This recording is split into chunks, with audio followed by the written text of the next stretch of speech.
So let's bring in Hussam Zomlot now. He's head of the Palestinian mission to the UK. Welcome to the program.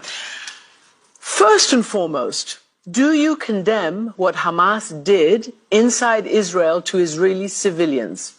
There are dead and there are hostages. First and foremost, the Western media must really abandon this framework that has gotten us to where we are today. Okay, but I just want to know, do you support the killing of civilians? Of course not, of course not, of course not. So do you condemn that? The loss of civilian life is tragic in all sides. And what is happening is extremely worrying and very tragic. And as we speak, the loss of lives, you've counted 70 Israeli deaths. There is more than 200 Palestinian deaths so far, more than 1,600.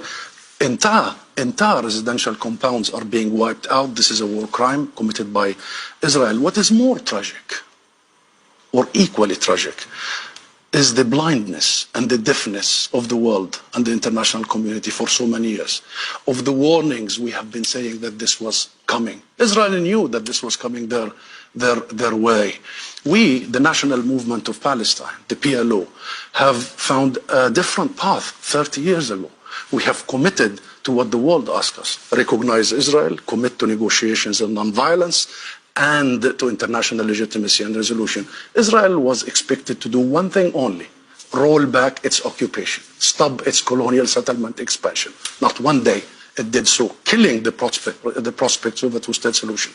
And the world was expected to do one thing, Christian: uphold international law equally on everybody, on Ukraine, on Palestine. And the world fails to do that. So now no accountability. Now, every single political avenue is blocked.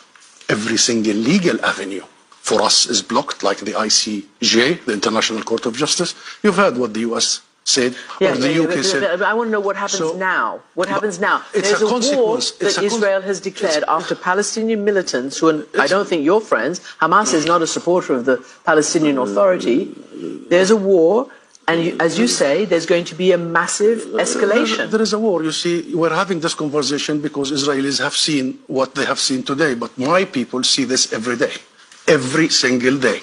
Palestinians are targeted, killed, arrested, surrounded, their land is confiscated, their holy places are desecrated. Not only Muslims, but Christians. You have been following what is happening in the Al-Aqsa Mosque and in our Christian churches, the spitting on Christian worshippers. Our people have been seeing apartheid being enforced on them over the last years, and the land is being taken, and the hope for a political solution that will fulfill their rights